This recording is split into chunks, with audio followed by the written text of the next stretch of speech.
So welcome to the Funding Fridays webinar series. My name is Effie McLaughlin. I am the Director of Grants and Research Programs in the Office of Research, part of the Research Development and Programs team. I've been in the Office of Research for about 10 years now, and I run many of the internal seed grant funding programs, as well as the research development and professional development activities such as this.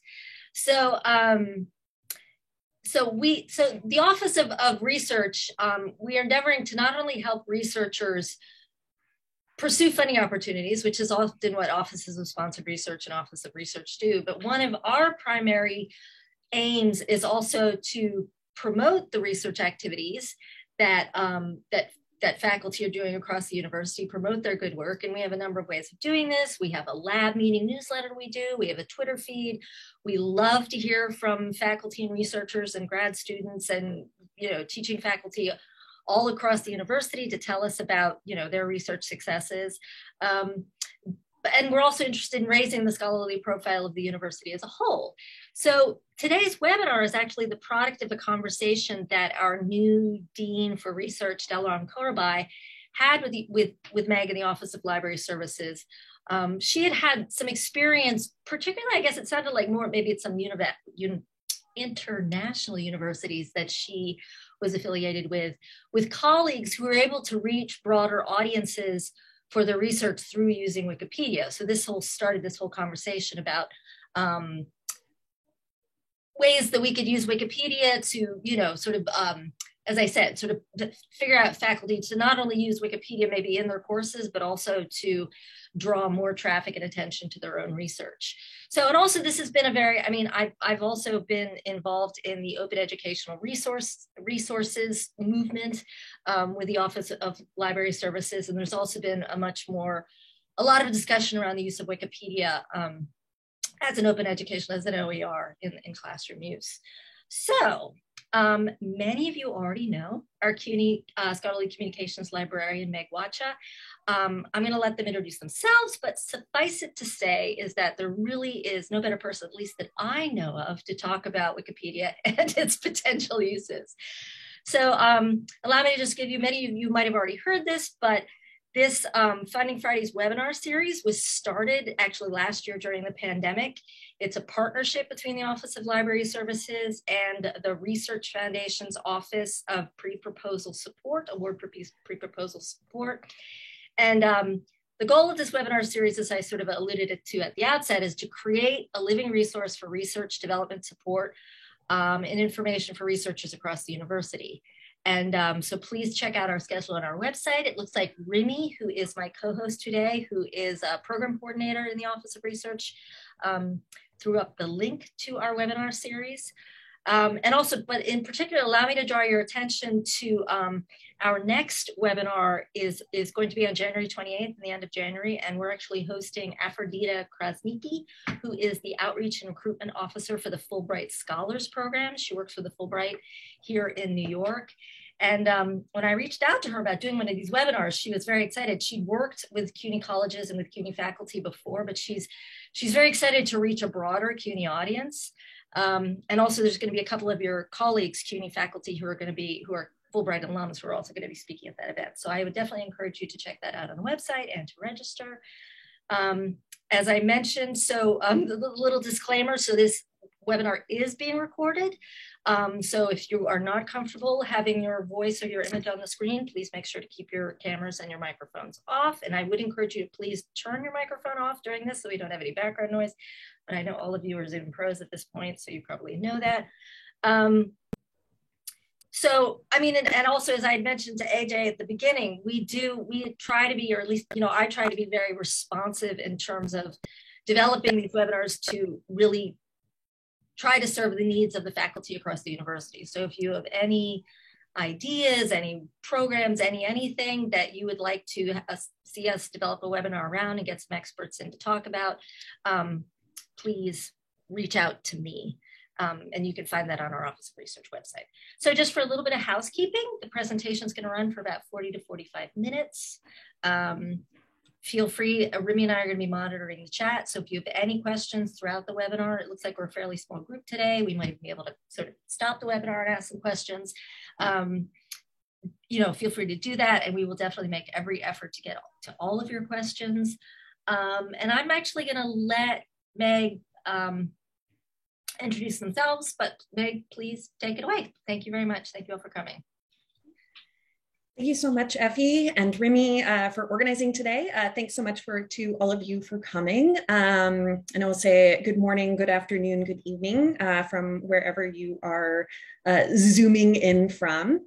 So my name is Meg Wacha, and I am here at CUNY, the University Scholarly Communications Librarian in the Central Office of Library Services, where I really lead initiatives around open research and work with my colleagues throughout CUNY libraries in supporting faculty to make the products of their intellectual output, their pedagogical works, freely and openly available online to anyone with an internet connection. And this is something that's deeply important to me, as evidenced by the fact that on my nights and weekends, I am, yes, a Wikipedian, and I am also the president of Wikimedia New York City, which is a not-for-profit organization that specifically works with New Yorkers and New York institutions to connect them with Wikipedia, Wikimedia, and the larger free culture movement. Organizations from small activist archives in Brooklyn to the Metropolitan Museum of Art to the United Nations, located not too far away from us in Midtown. And we are just one of perhaps 24 chapters globally that are recognized as official affiliates of the Wikimedia Foundation. And whereas the Wikimedia Foundation really focuses on running the servers and collecting donations, we focus on supporting the content and the community that writes Wikipedia. So I'm very excited to share all of that with you today. As Effie said, I have slides, but this is a moment where I really wish we were all together in a room to really underscore the fact that I hope that we can have a conversation. And if you have questions, please do put them into the chat as they come up. So today, we are going to talk about Wikipedia and the larger Wikimedia movement, some of the basic principles under which we operate, and then we'll do a deeper dive into how to understand an article, some of the basic community policies and practices so that you can have a deeper grounding in how Wikipedia plays a role in the larger scholarly ecosystem, including driving traffic to peer-reviewed research, why some scholars get biographies and others do not, and of great interest to me, the role of Wikipedia in the classroom, not just out in the world, but specifically here at CUNY.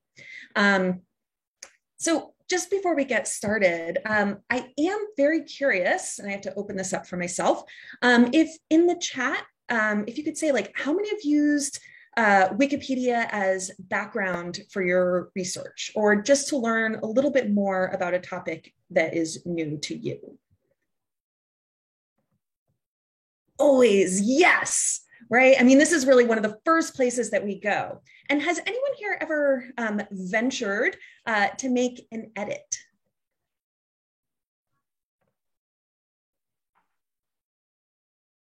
I see we have a lot of folks that haven't edited before. I see one person, a couple of folks who have. Great. So we're all coming in with different levels of experiences. I will say, before I really got involved in the Wikipedia movement, I also had not edit, but I decided to organize my first event around Wikipedia, an edit-a-thon where we would edit together. I ordered the snacks, I reserved the room, and only then did I teach myself to edit Wikipedia so that I could teach others to do the same. The technical components of it are actually fairly straightforward. It's really the policies and the practices that take a bit of time, right? So we're going to cover a lot of info today, some of which it sounds like some of you may already know, but it's important to go through the basics because while Wikipedia is widely known, it's not always widely understood. So let's talk about it. Wikipedia was launched in 2001, and over the course of the last 20 years, it has grown into the largest reference work on the internet and is consistently one of the 15 most popular websites in all of the world. People visit Wikipedia and its sister sites in the Wikimedia movement 15 billion times each month, or 6,000 visits every second of every day. And because the content and the software that runs it are openly licensed with open APIs, it propagates far beyond Wikipedia's platforms. So when you ask your phone, when you ask Siri or Alexa a question, when you conduct a Google search and that little box pops up in the right-hand corner, much of that information is coming to you and to your students from Wikipedia. Now, while you may be most familiar with English Wikipedia, this is very much a multilingual international project.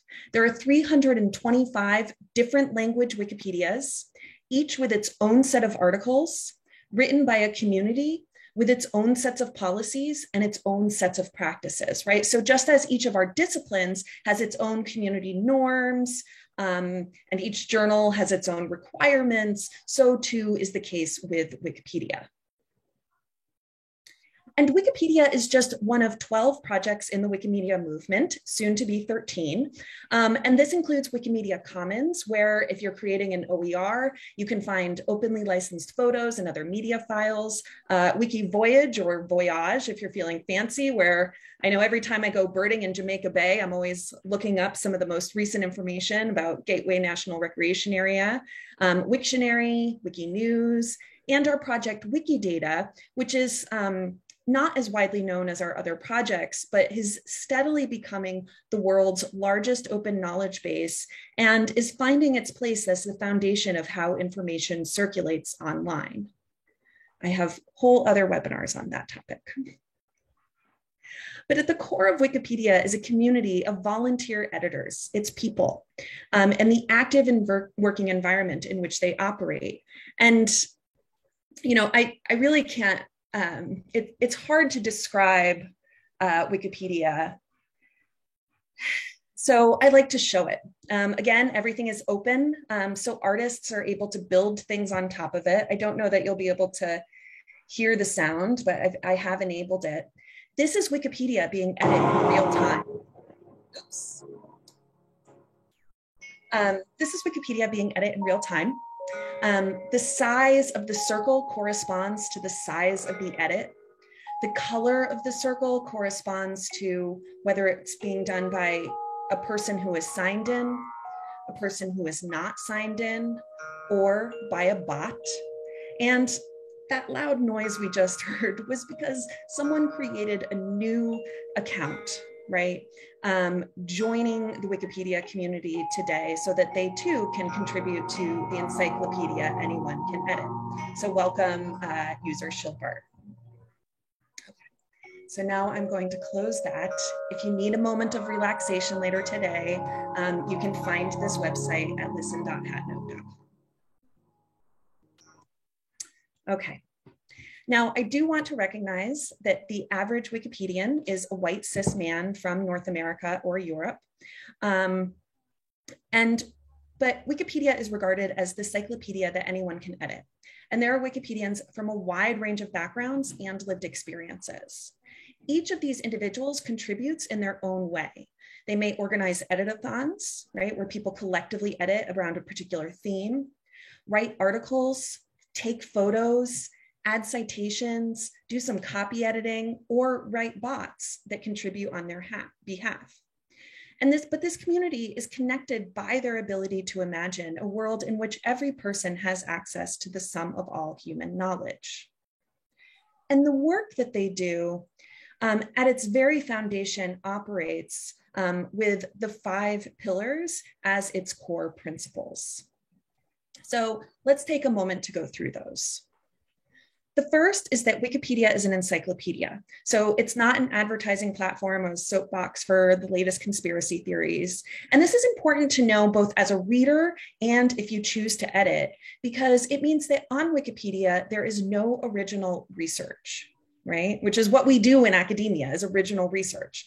But Wikipedia is a tertiary resource. It does not publish original thought or findings. all material must be attributable to a reliable published source, which also means that if you can't find it on Wikipedia, it's likely because Wikipedians don't themselves have access to a reliable published source, either because it hasn't been written or because it's held captive behind a paywall. The second pillar is that Wikipedia is written from a neutral point of view. Now, I really struggle with this one because, of course, nothing is neutral.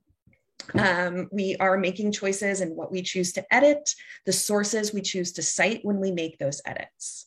But essentially, what we can take away from this is that all Wikipedia articles and other encyclopedic content must try as much as possible to represent significant views on a particular topic fairly and proportionately.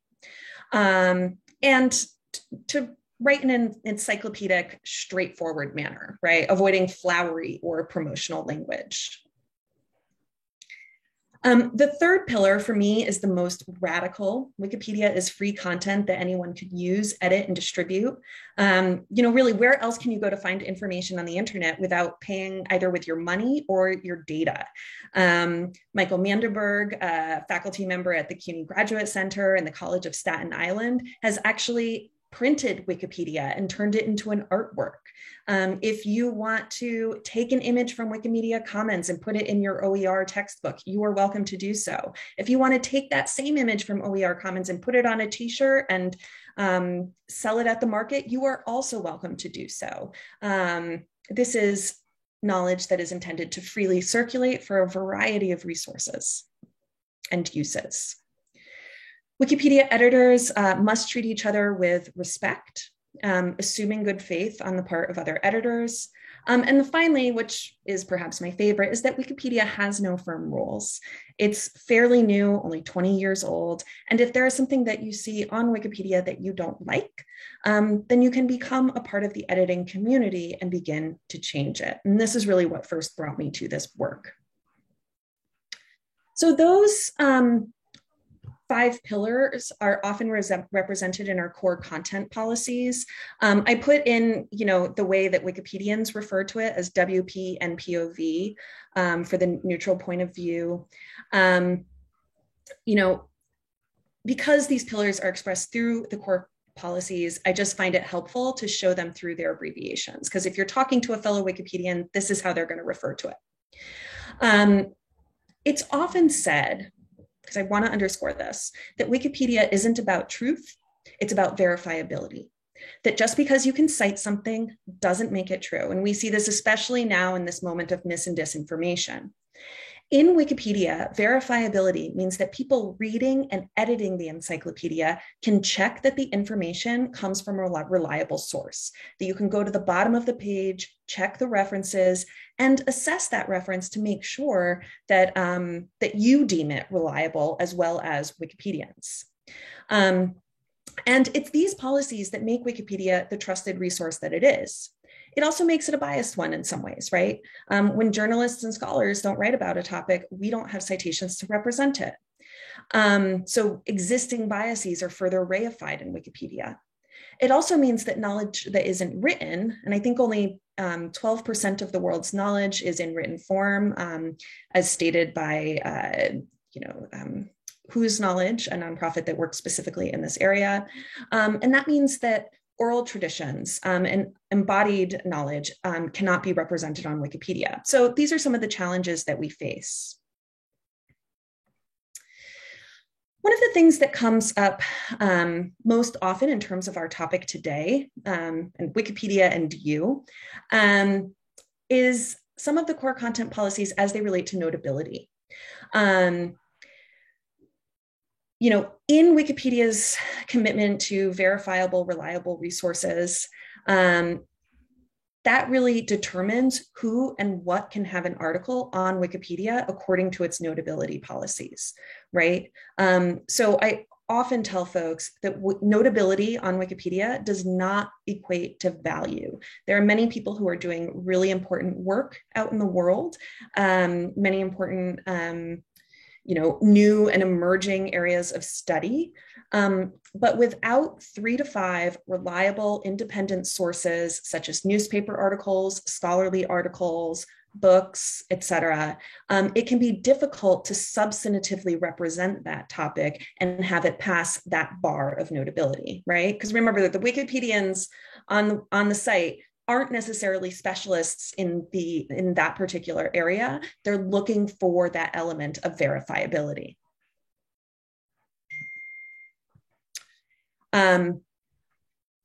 And in terms of, again, our conversation today, things that can come up in academia include questions around conflicts of interest. So a conflict of interest involves contributing to Wikipedia about yourself, about people in your life, so families and friends, and about employers. So essentially, anyone who you may have a financial transaction with, including yourself, buying yourself that cup of coffee, it's important that you're mindful of the potential for a conflict of interest in creating or editing an article about that topic. If you believe that a particular topic may pose a conflict of interest for you, what can you do? Well, you can be transparent about that conflict of interest on your user page. So you have a page associated with your account, and you can say, that you work at a particular institution and what your area of study is. You can disclose if you're being paid to edit, and this relies more for communications departments. You can, propose particular changes on talk pages, and I'll show you how to do that directly. And you can, if there's a new article that you want to be created, perhaps it might not be appropriate that you create it, but you can request that an experienced Wikipedian does so. Okay, so we've talked about it. For me, one of the most important things when thinking about contributing to Wikipedia is to become a more informed reader of Wikipedia. So here is the article for Queens, one of our 5 favorite boroughs in New York. And it includes the things that we would expect to see in a Wikipedia article, right? We have the lead, which gives an overview of important elements included in the article itself and what it's about. We have the info box, which hopefully includes some images and basic data points. When you see that little box pop up in Google search, it's largely pulling from the microdata made available in this info box. We have the table of contents, which, especially for an article of, that's a bit longer, will give you a great overview of what the major sections are. If you're thinking about writing an article, it can be a helpful place to go and see what areas you might want to represent. And each of these sections includes sentences and details that point to 210 different sources that are deemed reliable and referenced at the bottom of the page. For this, in the left-hand navigation, we can also see all of the other different language Wikipedias that have an article on the topic. And so for Queens, New York, no surprise, there is an article for it on 85 other different language Wikipedias, which is, incredibly exciting for me and really speaks to the multilingual international nature of this work. Behind that, without even being logged in, you can see how that article came into fruition, right? By going to the View History tab up in the top right-hand corner, where we can see every edit that was ever made to Wikipedia, to this particular article.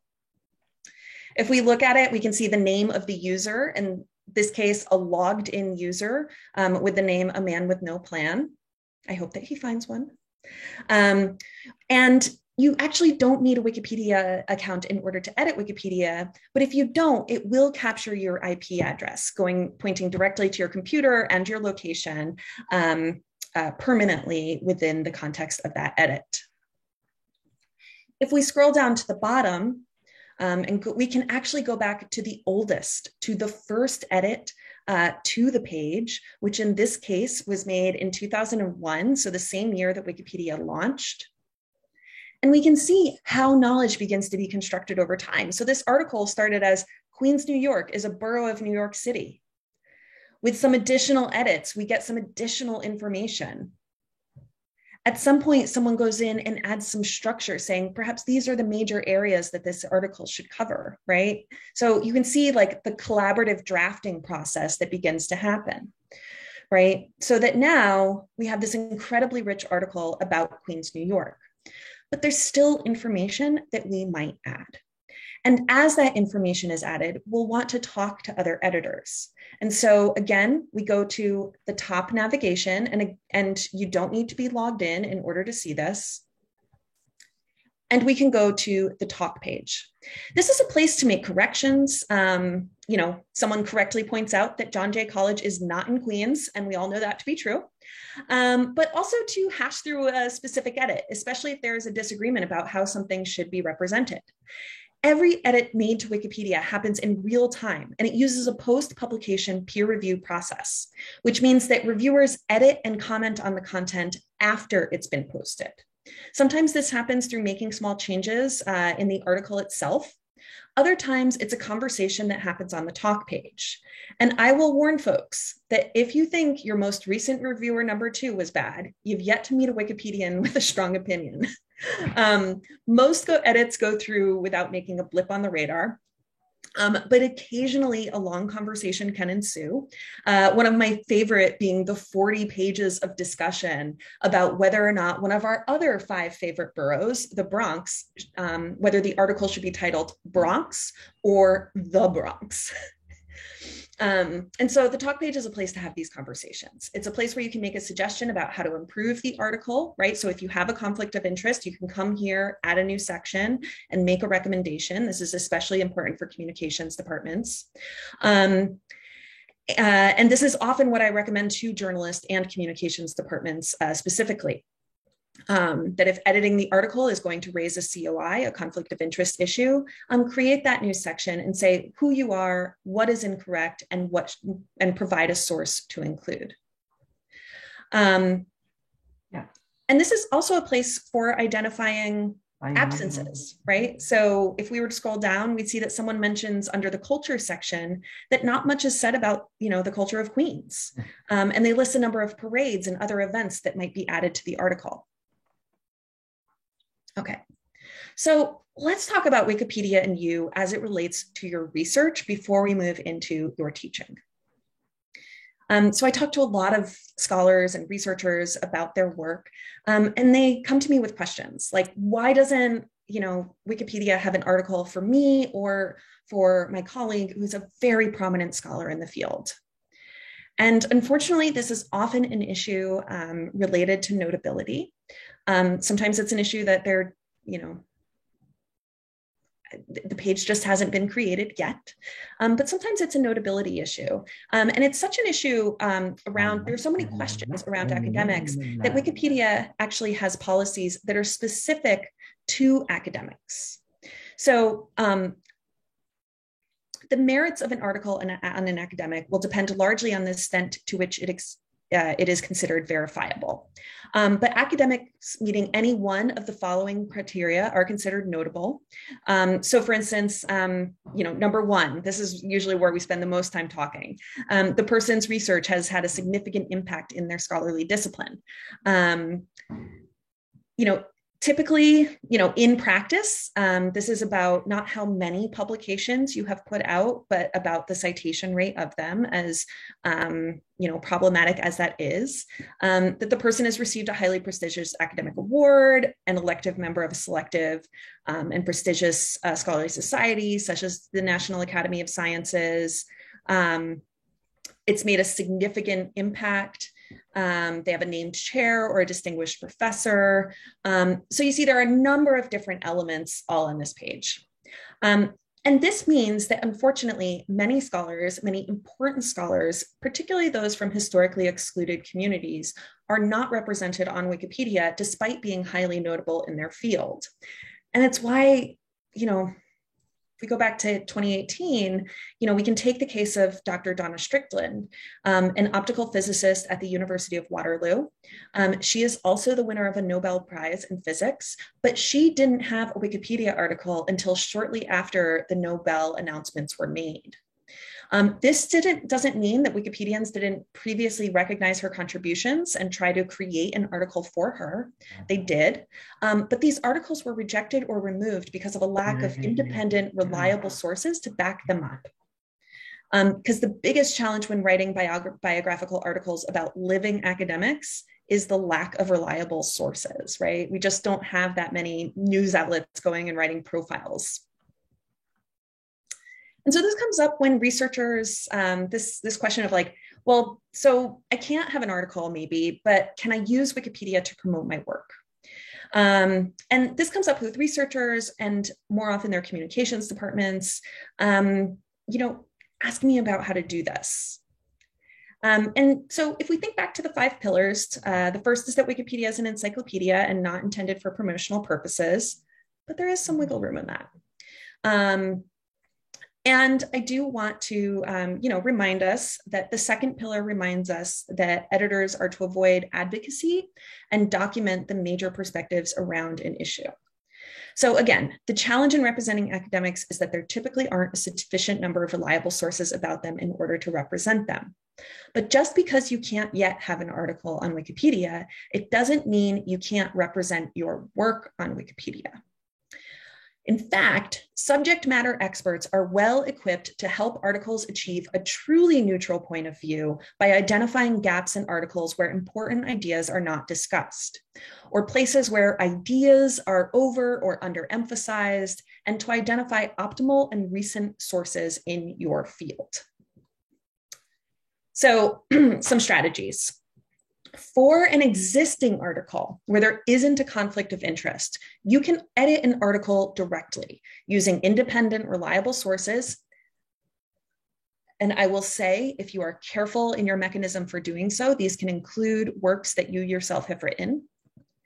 But it is important to remember that there's no original research and no original arguments to be made. And I find that when working with academics, including students, this is perhaps one of the greatest departures for them, because academic writing is really different.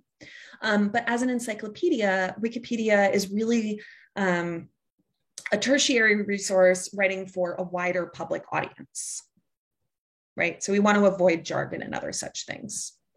If there is a potential conflict of interest, you can add a comment to the talk page. You don't necessarily need to have a Wikipedia account to do that. If you do, great. Just be sure to identify the conflict of interest, provide your recommendation, and be sure to include a reliable source to assist other editors. If you still want to make an edit to the article itself, you must be sure that the Wikipedia article, maintains that neutral point of view, with all of the caveats aside, and that the material was published in a reliable source. If the edit is called into question, be prepared that a decision will be made based on consensus, right? So not on the credentials of an individual editor. So the way that I quite slowly like to think about this is if, as the New Yorker cartoon goes, on the internet, no one knows you're a dog. On Wikipedia, no one cares if you have a PhD. It operates on, and this is the saying on Wikipedia, it operates on evidence, not eminence. So it's all about the sources. And, there's been a lot of work in that area, particularly because folks have come in and said that they have particular credentials that they do not.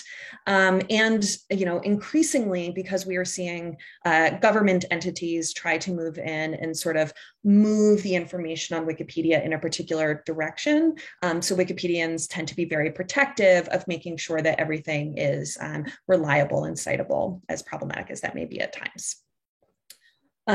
Another option is that you can request that an article is created. And of course, one of my favorites, you can just go in and add a citation. While everything is to be sourced on Wikipedia, additional citations help further reinforce findings and concepts. So if you know about an article or have written an article that is particularly salient to something on Wikipedia, you can add a citation to it. And there is a big benefit to that. Citations have always served an important role on Wikimedia projects. Again, not about truth, but verifiability. And so it's not surprising that Wikipedia is consistently one of the top 10 refers to Crossref DOIs, right? So all of those digital object identifiers attached to your articles, they track the traffic around it. And Wikipedia is one of the top sites that people are using to come to those articles, which means that when, as I saw folks were going out and using Wikipedia, to conduct their own research. And, when working with students, we often tell them to go to the bottom of the page and look at those references. This is a really great way to bring additional eyes to relevant works, including your own. And we've seen this reflected here at CUNY. This is the article, the Wikipedia article for Juan Rodriguez, considered the first non-native resident of what would eventually become known as New York City. And in 2013, CUNY's Dominican Studies Institute released a monograph specifically about Juan Rodriguez. Something which has been cited in the references, as well as included in the further readings. So people that are interested in Juan Rodriguez might want to go and read the full monograph, right? And this is a way, again, to bring additional eyes and additional downloads to these deeply relevant and reliable sources. To add a citation, you can, again, either be logged in or not, but I do recommend being logged in. You simply go to the Edit button at the top of the page. There are two ways to edit. So you can use the source editor, which uses a markdown language that's fairly easy, but there is a bit of a learning curve. Or you can use the WYSIWYG editor, which operates much as a Word document. So I'm in the editing mode right now, or I've screenshot the editing mode. And so you can cite, put your cursor where you want the citation to appear, select the Cite button, a little pop-up will arrive. You can either add in the citation manually or put in a DOI or a URL. I've done that in this case, and it's automatically generated a citation, which I then insert into the article, being sure to publish my changes, at which point they go live. So adding a citation supports your area of study, areas of study that are not represented, and it ensures that they are represented and represented accurately. And so while there are many corners of Wikipedia that need more attention, it's precisely because of the strict policies set forth by the editing community that Wikipedia is actually more accurate than the Encyclopedia Britannica, and it can be updated in real time. It's imperative that this information is accurate because as researchers and educators, as members of the CUNYverse, we, with Wikipedians, share the understanding that knowledge can change lives. And so with Wikipedia, we see this happen in very real time. And this is something that we can track. So not knowing the people that, there's no surveillance or user privacy being violated, but simply numbers. All of the page views are publicly accessible through an open source tool called Page Views. And so we can see that when President Biden entered office and, day one rejoined the Paris Agreement, people rushed to Wikipedia to learn more about what that actually means. They use Wikipedia to understand their lives and the world around them. Wikipedia is the #1 most used resource for medical information and many topics within our cultural consciousness. So yes, Harry Styles, but also climate change, which receives 2 million views a year, and related topics such as greenhouse gas emissions. And so it's imperative that scientists are engaging with Wikipedia, not just to promote the public impact of their individual works, but to communicate their discipline and its many facets to the world. And there's a need for expert perspectives. My most recent trip dates all the way back to January 2020, when I took an Amtrak to DC and joined some of my colleagues at the National Academies of Science. We worked with leading climate experts to improve how articles were about climate science were represented on Wikipedia. They taught us about the most recent developments in their area, and we taught them how to edit. For more complicated issues, we entered into breakout rooms where scientists and Wikipedians could talk things through about a specific article, even going so far as to have one-on-one sessions in which we recorded a climate scientist telling us, a Wikipedian, everything that's wrong about an article, right? That was started and conceptualized, maybe 15, 20 years ago. So often it's very title. So that we could take incremental steps towards improving it, and hopefully making, some real substantive change in these conversations. Now, I sometimes, but perhaps less so in recent years, hear educators tell their students not to use Wikipedia. And it's true. While someone shouldn't cite Wikipedia or an encyclopedia really in a paper, it can serve as a starting point for understanding an issue, learning what the major arguments are. So recognizing that Wikipedia can always be improved, there are some educators that are actively bringing Wikipedia into their classroom assignments. Teaching digital literacy skills, critical research skills, collaboration skills, especially as it relates to writing for a public audience, and increasing a student's sense of engagement and empowerment in the work that they do. So essentially moving from reading Wikipedia to writing Wikipedia, from consuming knowledge to producing it. So we tell them to don't cite it, but write it. And this very much aligns with CUNY's recent work around open pedagogy, right? Engaging with communities of practice, focusing on learner-driven education and access, not just to textbook resources, and of course, again, writing for a public audience. And these assignments can take a full range of approaches, from adding references and links. The libraries have a lot of great resources, taking images and putting them in Wikimedia Commons, proposing changes to an article's structure on the talk page, adding a paragraph, or maybe even writing a whole article, translating an article into one language from another. There are many different ways that one can contribute. My first entry into Wikipedia in the classroom was with a course, a senior seminar in Africana Studies, working with Dr. Kim Hall and my then colleague, Vani Natarajan. And the course focused all on Ntozake Shange, the poet and playwright, best known for writing for colored girls who have considered suicide when the rainbow is enough. The course included many critical components, including meeting with Shange herself at the time. And the students researched Shange, they worked with primary resources, and they began to write Wikipedia articles.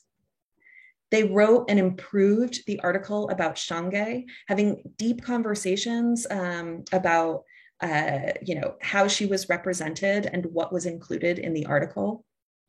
They wrote new articles about her works, her collaborators in the larger Black arts movement, as well as topics that were critical for understanding the context in which these works were produced.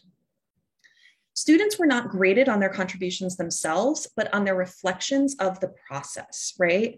Some of which Dr. Hall shared with student permission on Twitter. I apologize that it's a little blurry. But by writing Wikipedia, students had become more critical readers of Wikipedia, and they felt empowered by the ability to change who and what is reflected online. We learned a number of things around the importance of identifying articles for them to create, scaffolding tasks, really focusing on introducing policies and the community, and of course, not grading the Wikipedia contributions themselves.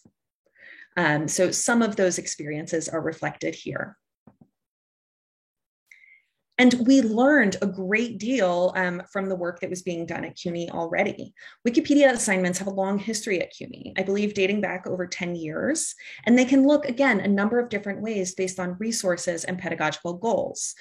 So I've collaborated with Nancy Fosberg and Adissa Weeks at Queens College, right, where they were holding annual editathons, specifically focusing on representing women of color in dance, and other areas, and having like a one-time event for maybe 2 hours where students learned how to contribute to the project online.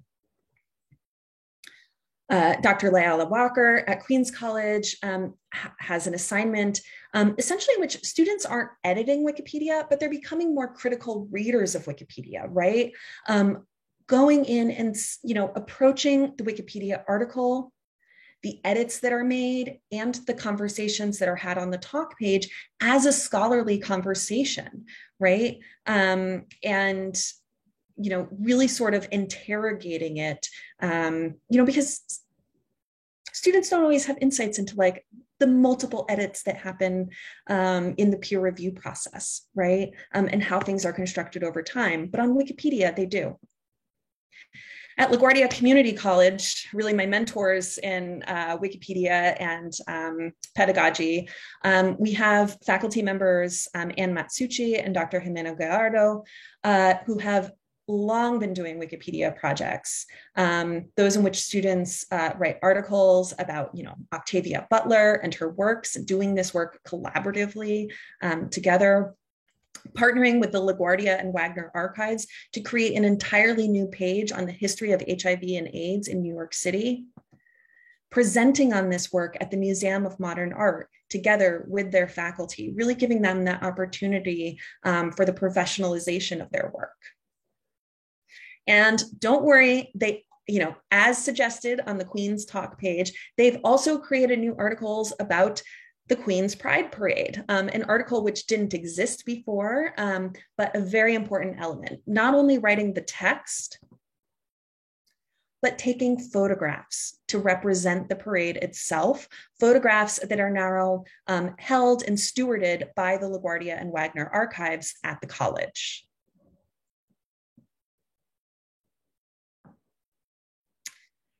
As I believe my last example, Dr. Shelley Eversley at Baruch College led a seminar around arts in New York City. Students were going out to museums, performances, and they were asked to write about gallery artists, sometimes having the opportunity to go and visit the galleries of the artists themselves. There was a student who was writing the article on Ruth Asawa. And as she was writing it, she noticed, wait, Ruth Asawa is, a Japanese-American artist. And there's an article about her on English Wikipedia, but there is not an article on Japanese Wikipedia. So she wrote it. It was not a part of the assignment. She independently went forward and started creating the translation, so that by the end of the class session, again, it was not a part of the assignment. Students were writing, not only writing articles, original articles on Wikipedia, but translating into Japanese, Spanish, Bengali, Russian, and Ukrainian. Leading to future initiatives such as the interdepartmental collaboration at LaGuardia Community College, in which they're holding translate-a-thons, really recognizing the linguistic diversity of Queens and centering that and supporting students to translate in the languages that they speak at home.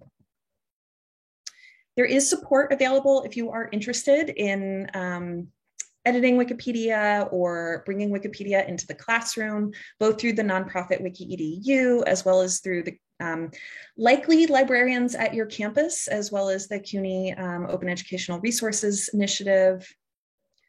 We can connect you with tools such as the Outreach Dashboard, which provides an overview of editors and their contributions.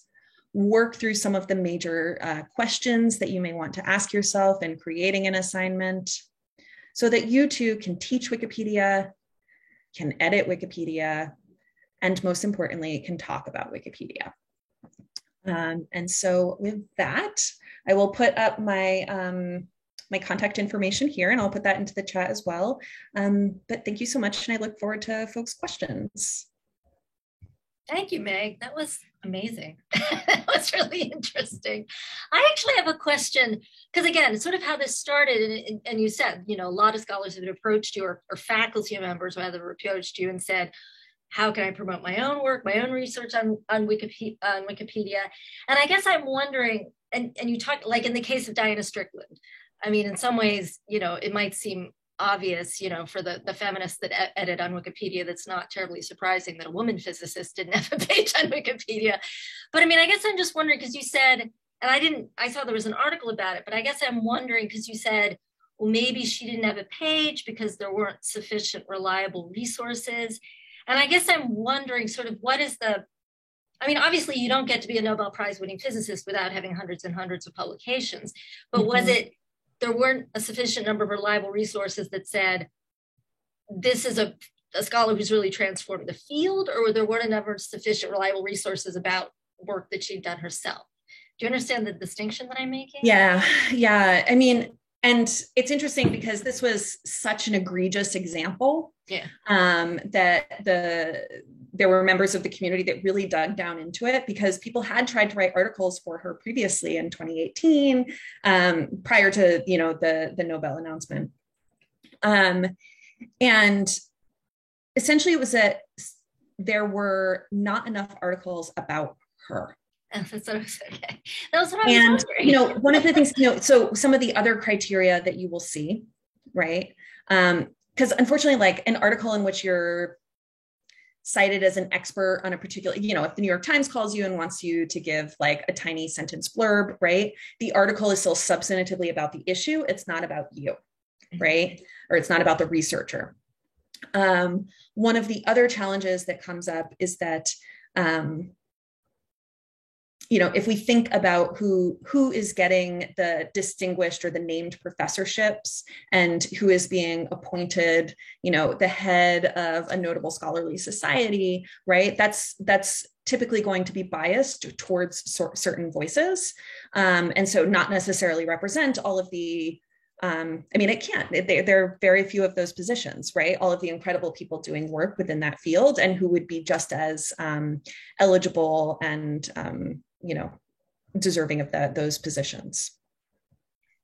I guess so what is because you had mentioned, you talked about this before, and but sort of the notability criteria. So say if you are, you know, a professor emeritus, some, you know, very prominent, you know, recognized scholar within CUNY, and say, oh, I should have, you know, my own Wikipedia page. I mean, I guess the two issues come up of conflict of interest, where, you know, should you be writing your own Wikipedia page? And then there's also the question of notability. I mean, I guess what I'm saying is that how do you determine, like, how do you determine if you're notable enough to have your own page? Yeah. So a part of it is, as with so much, it's a little bit of risk assessment. What'd you say? I'm sorry. Yeah. So, so there are a couple of different elements around this. A part of it is that there's no clear line. So if you are willing to, or someone is willing to put in the work and create a page and potentially have it taken down, or have it exist for a period of 6 months with a tag that says this article may not meet Wikipedia's notability criteria, then, you know, if that's okay with you, I am an inclusionist, right? We have inclusionists and we have deletionists on Wikipedia. I am an inclusionist. So I say, go forth, be bold, right? Use that central Wikipedia tenet, be bold, and make the edit.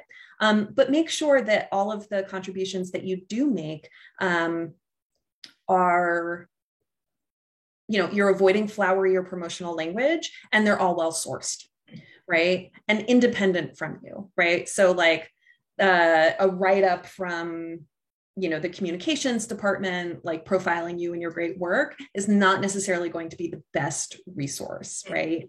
You can get some basic information from your faculty profile page, like where you went to school. But beyond that, you should really be looking to external sources. Michelle Kiley, our friend from the School of Public Health, asked a question. She wants to know, is there a limit on the number of articles on Wikipedia? Oh, I see. There is not. And we are now at 6.5 million articles on English Wikipedia. We have some language Wikipedias that have 10,000 articles, and we hope they grow. But there is not a limit. And that's one of the things that makes Wikipedia so unique and that contributes to its reliability, is that when there is something that is happening, Wikipedians will not sleep in order to make sure that the articles are written. In the COVID crisis, there was immediate mobilization within the Wikimedicine community about how to represent information accurately. And they didn't just like create an article about COVID, right? They wrote articles about COVID-19 in very specific cities and regions and, different aspects of it, right? They really making sure that they could get information that was immediately relevant to people. So we have a question in the chat from Dr. Tushenkov. He said, maybe you could unmute yourself. I'm not quite sure what you're asking. You want to know if there's a way that the office... Yes, I can clarify that. There are quite a bit of centers which were created by NIH and other institutions, which exist for tens and 20 years, something like that. And there are also programs, government programs or research programs, which also exist for the, not 1 year, 10 years, and produce a lot of research and notable results. So, and I see that some of them are present, some of them are not present. How that's decided, the notability of those? Yeah, so sometimes it's a question of notability, and sometimes it's a question of, we kind of know this is like has met certain criteria, but we don't have the sources to write it. And sometimes it is merely that someone hasn't written it yet, right? Wikipedia contains many biases, as the scholarly literature does, as media does, more widely, but we do generally have articles that others don't, but we certainly don't have all of them. So if you think that there is an article that should be written, we can, empower you to do that, right? You can also, as you said, you can make a suggestion, can't you? Like if you think if there's an entry, you can make a request through Wikipedia. Yes, and I have included a link to that in my slides, which will be posted on the Faculty Funding Fridays website. And sometimes there are even specific projects, right? So if, for instance, there is, a woman climate scientist who, really should have an article and does not. There's not only just the general place where you can make a suggestion, but there's also a project that specifically focuses on increasing the representation of women, Wiki Women in Red, where they're really going to take that up because they have a strong internal motivation to do so. Meg, I forgot to ask you. I'm sorry, thank you. Yeah. Patrick, I'm sorry, go ahead. Sorry. I just want to thank you for this clarification, because it's a couple of programs and institutions, some of them virtual, some of them not virtual, which are I'm involved with. It will be probably a great conflict of interest for myself to write these articles, but I definitely can suggest something like that. Thank you. That sounds great. So Meg, could you just throw up the link? Patrick wanted to know the link to the Listening to Wikipedia, the lovely John. Oh yeah. Editing, throw up the link to that. Really one of my favorite ever. And actually AJ wants to know if you foresee libraries listing Wikipedia on their websites like they list Google Scholar in the future. Like, what do the librarians take? Potentially. So right now I mentioned Wikidata, which is a linked open data project that is really transforming the way that, or we're really looking to the way we describe different resources, whether that is resources in libraries or resources out on the web. Google and Facebook and a lot of other entities are using it to establish their knowledge graph. Library entities are looking to replace our entire cataloging infrastructure with it. And we are adding millions and millions and millions and millions of citations into it. So I do believe that at some point it will be public, it will be usable enough. Right now it's a little bit more difficult to get at the data, but it will be usable enough that we can link to it. Yeah. Well, it is 1 o'clock and I like to try to end promptly, but again, thank you so much, Meg, and thank you all for you attending, and this will be on our website, so you can come back and review to it. And certainly if you have any questions about Wikipedia and using it in your classrooms, I didn't even know that many of those projects going on across CUNY, so that's amazing. I hope we'll be using it more and more as a teaching tool too. So anyway, well, thank you everyone. Have a great weekend and have a great holiday. And we'll see you all soon. We'll see you in January for the Fulbright Scholars. Bye. Thank you so much. Bye, Effie. Bye.